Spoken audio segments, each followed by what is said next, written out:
Welcome to Medieval Dynasty 101, where we are going to go over how to level up your skills and technology, as well as review all of the skills in each skill tree and give you my thoughts on which skills I think are worth taking and which skills are hot garbage. Don't forget to pay the king's tax of 1 like or 1 sub, and with that, let's talk everything about skills and technology in Medieval Dynasty. Skills and technology have a lot of overlap. Firstly, skill XP can only be gained by actions done by the player character, which will correlate to skill points that can enhance you or your villagers depending on the skills you take. Each skill tree has 4 tiers and you must spend 1 point in each tier to unlock the next. You will have 15 points to spend once you reach 10 in the corresponding skill. And secondly, we have technology points, or tech points, which are gained by the actions the player character does, but can also be gained depending on the actions of your working villagers. So in short, skill XP unlocks skill points, and tech points unlock building and crafting schematics. Now starting with diplomacy. Diplomacy is a skill that improves the player's interaction with NPCs. The best way to level diplomacy at the current moment is flirting with villagers, selling items, and selling animals. There's no technology tree to complement diplomacy, so let's jump straight into the skill tree. Diplomacy knowledge increases the skill points gained from doing diplomacy activities by up to 15%. Not a good perk in my opinion, I would skip this one. Diplomat increases reputation by up to 60%. This is a much better tier 1 skill, and the extra boost to dynasty reputation could be a lot of help in the early game if you want to hire villagers at a faster rate. Romeo increases the amount of affection points received by up to 50%. This may have been a better skill when you needed to increase your affection to invite villagers, but since that's tied under dynasty reputation, Romeo is effectively useless in my opinion. Now empathy isn't the worst skill. It certainly has more uses than Romeo, but you don't really need the empathy skill. After flirting enough, you'll be given the personality type of the person you're flirting with, and in turn, that will help you figure out which dialogue options to respond to better.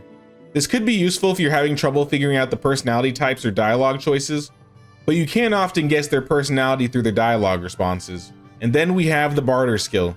Barter increases buying and selling prices by up to 30%. Get 3 points into the skill as soon as you can, as barter effectively lets you print money. Once you have those 3 points in barter, you can effectively buy out all of the raw resources from the villagers, convert those resources into goods, and sell them for a guaranteed profit. A few good examples would be turning metal ore into tools, leather into simple bags or bags, grain into flatbread, and flax into linen. Inspiring speech increases the villager production speed by up to 15%. It's not a lot, but every villager producing goods in your village will produce them faster if you take this feat. Nothing else to say really. Hand of the King makes it so you lose 30% less resources when doing the King's Challenge. Not a bad skill, but by the time I start doing the King's Challenge, I usually have more than enough resources to go around. And Good Host slows villager mood drop by up to 30%. I feel like at face value this sounds good, but your villagers shouldn't be losing any mood if they have all of their needs met, so just meet their needs and skip this perk. Creative Accounting lowers your taxes by up to 30% when it's time to pay taxes, which means more money in your pocket. And the Castellan feat lowers your villagers' food and water needs by up to 30%. This just means you're wasting less and less resources, so another good perk to take. If I was to give an example build for the diplomacy tree, I would go with 3 points in diplomat, 3 points in barter, 3 points in inspiring speech, 3 points in creative accounting, and 3 points in Castellan. Prioritize 3 points in barter before all others, meaning you'll need to put at least 1 point into tier 1. Then the rest is up to you. Next, let's go over extraction. Extraction is a skill that improves the player's ability to extract raw resources and determines villagers' efficiency when assigned as lumberjacks, miners, and water carriers. To level your extraction skill, complete tasks like chopping trees, digging clay, and mining. Cutting down maple trees will provide you the most extraction points, but if you play with fast crafting, filling massive amounts of buckets with water at a well will probably level you faster. The technology tree that complements extraction is the building technology, which can also be leveled by chopping trees, digging clay, mining, building buildings, and decorations. Building high quality buildings like stone walls and plank rooftops will gather you more tech points than building out of wattle and straw. So focus on building houses with better resources and building furniture if you want to level your building tech. Additionally, if you want to place your villagers in extraction jobs like the woodshed or extraction shed, you can generate even more building tech for yourself. But let's talk about the extraction skills. Extraction knowledge increases the skill points from extraction activities. Skip, you don't want this. Treasure Hunter increases the chance to find extra items in clay pits by up to 15%. Even if the percentage was higher to find extra items in the clay deposits, there's hardly ever a reason to dig up clay unless you're making daub or pottery. But even then, you can have your villagers do it for you, so I would consider this skill a waste to take. Force of Nature slows axe durability loss by up to 25%. You're pretty much always going to be using axes in this game for some reason, whether it's for chopping wood or fighting. So I'd put my first point in here. And the better quality axes you get, the more advantage you get out of this perk.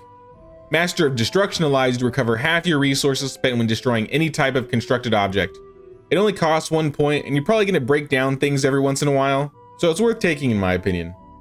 One with the Earth slows shovel and pickaxe durability loss by up to 25%.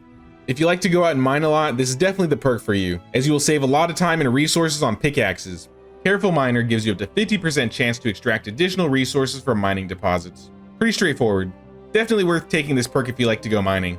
Mule increases carry weight by up to 15 kilograms. I consider this perk one of those all or nothing perks. If you play with unlimited carry weight, this perk is useless.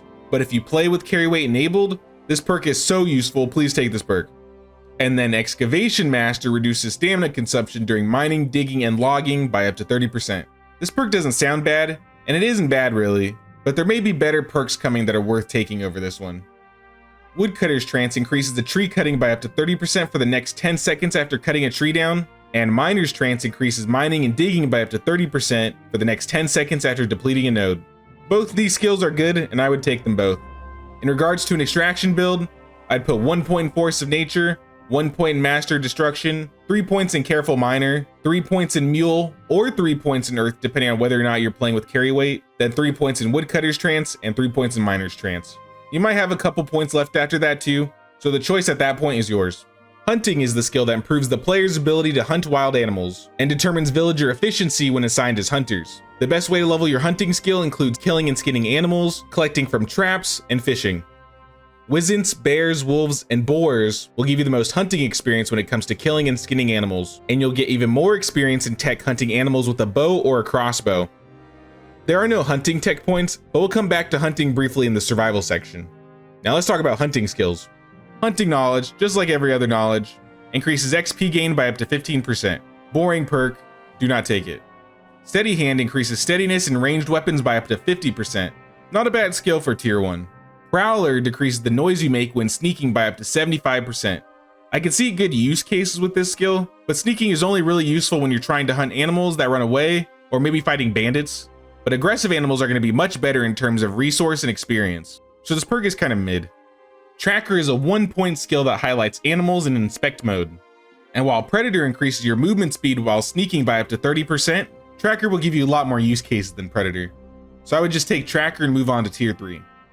Careful Hunter increases your chances to gain additional resources from animals by up to 45%, which sounds fine, but if you aren't really hunting a lot, you could probably get more use out of putting your points in other places. If you do like to hunt a lot though, this is a good perk to take.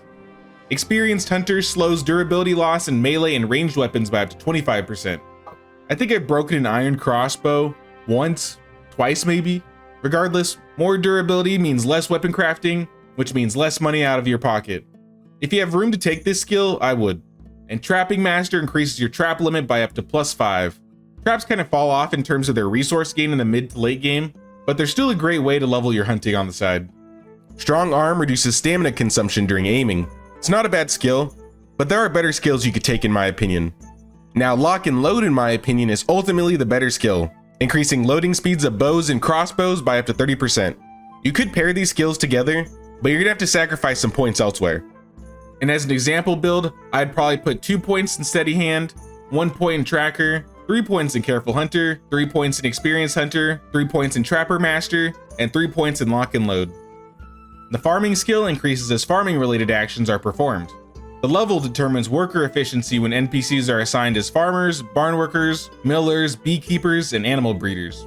The best way to level your farming is by working on fields, whether it be grubbing, fertilizing, plowing, planting, and harvesting, crafting items using barn crafting stations, and taking care of animals, whether it be filling the feeding trough, picking up manure, shearing sheep, milking cows or goats, gathering from nests, or gathering honey from apiaries. Farming tech points are acquired the same exact way, and if you assign your villagers to work in farming jobs like the farming shed, the barn, animal breeder, windmill, or apiary, they will generate additional tech points for you. Now let's talk about farming skills. You already know my opinion on knowledge skills, skip farming knowledge. Skilled Farmer, on the other hand, increases your chance of collecting additional crops and vegetables by up to 75%. It's important to note that you have to be the one harvesting your fields to take advantage of this perk, and many of the perks in this skill tree for that matter. Careful Farmer increases the tool durability by up to 25%. Also not bad. We've seen a lot of perks similar to this one with other tools, and its usefulness mostly depends on how much you actively use that kind of tool. Village Whistleblower allows the player to summon their mount by whistling. Once you have a donkey or a horse, you need to get this perk. Not only is a mount good for traveling, but it's pretty much a summonable storage chest ready to be used at any given time. Farming Master makes farming tools use up to 30% less stamina, another pretty standard perk that depends mostly on your playstyle. Farmer's Trance, like the other trance perks, increases your speed while doing farming activities by up to 30%. I'm a pretty big fan of the trance perks, so this one's another given for me.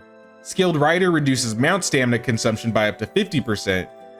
Another pretty straightforward perk, you'll be able to sprint longer on a mount. It's another skill I always like to take.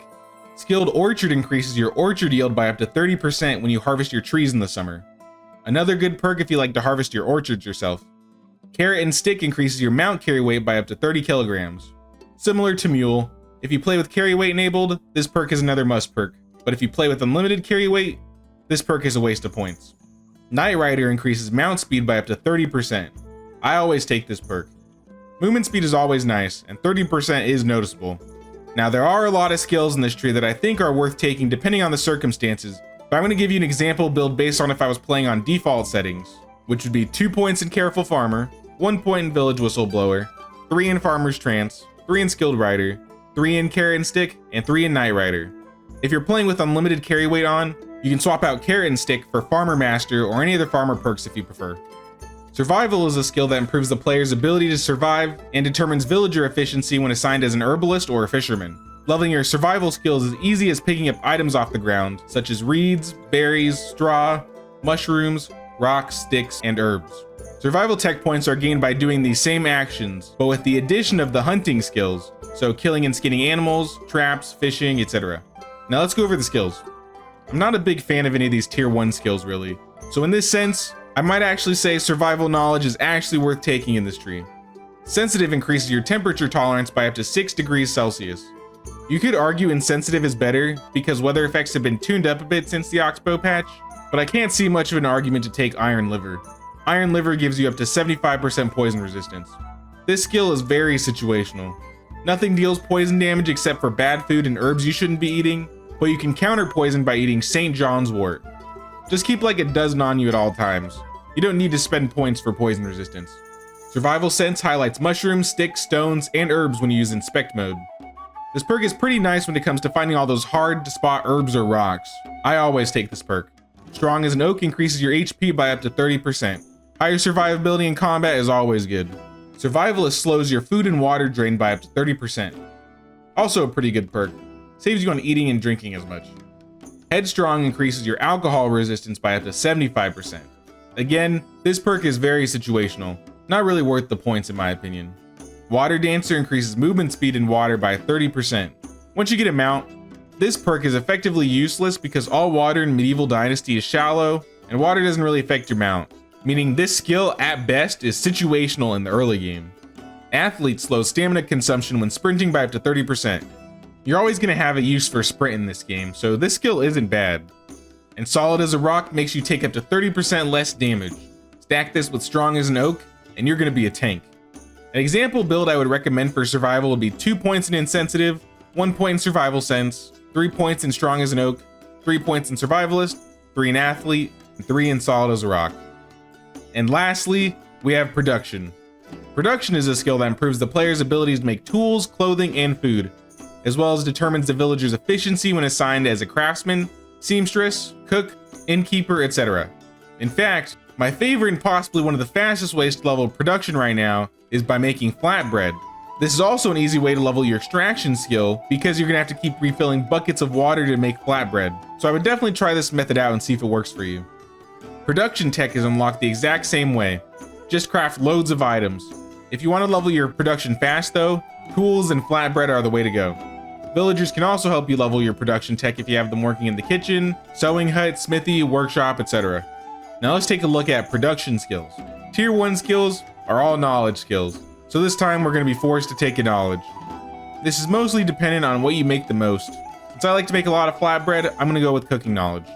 Handyman is required if you want to insulate your houses and make your villagers as happy and efficient as possible, so make sure to take Handyman. Builders slows hammer durability loss. Building buildings is one of the only jobs you can't outsource to your villagers, meaning hammers might be your most used tool, so you might want to take builder. Tier 3 skills are crafting expert, sewing expert, and cooking expert. Once again, it depends on what you make most at the time. Personally, not a very useful tier though if you play with fast crafting like I do. Builder's Trance works like all the other trance perks, increasing building speed by up to 30%, and Building Master reduces stamina consumption during building. An example build I might go with production is 1 point in cooking knowledge, 1 point in handyman, 3 points in builder, 2 in cooking expert, 2 in sewing expert, 3 points in builder's trance, and 3 points in building master. Additionally, I would also like to mention that many quests will also give you skill XP and tech points depending on the types of quests you do. For example, if you have a building quest like delivering a copper hammer, for example, there's a likely chance you'll get a little bit of technology or XP when doing so. In the comments, be sure to let us know which skill is your favorite and why. Make sure to check out the video on the screen right now if you're interested in more Medieval Dynasty content. Thanks for watching, and take care.